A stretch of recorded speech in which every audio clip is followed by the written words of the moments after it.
O lea ua toi fitu nani tūlanga I tātou mālo te minei o whea o ta oto ai nei. Whawhitai o lea, te lea mau possibilities, options. E wai mantua atua I le whatūlangana.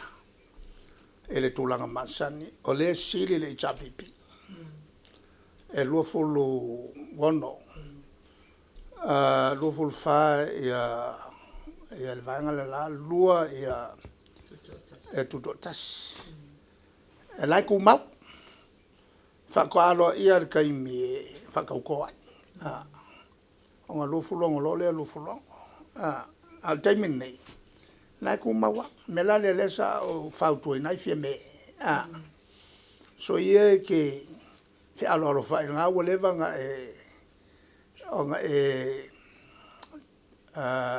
fast.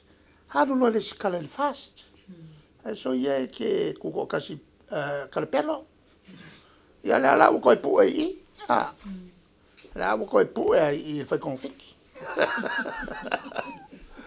Ia le tulanga lana. O lana mai kuko kasi lalo o kulanga whapaloka.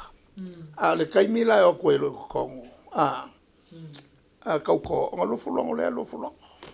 O leo so maila la aulim wha ilang wha asitirang lea saungi. Ile malmalama.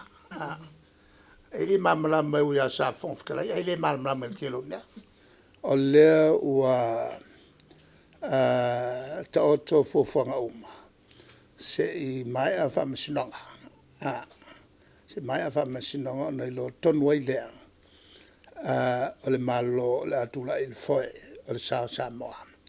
Mai ia o atu la solufu tolu o me ua maua se whaiunga. A o atu tu maupea o lana wenga o le alfia lol to e whata apele.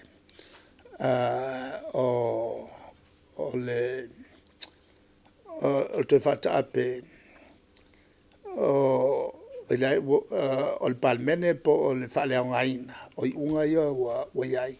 Ai toi alo I le whengapalota. Ia o la o taliatu na.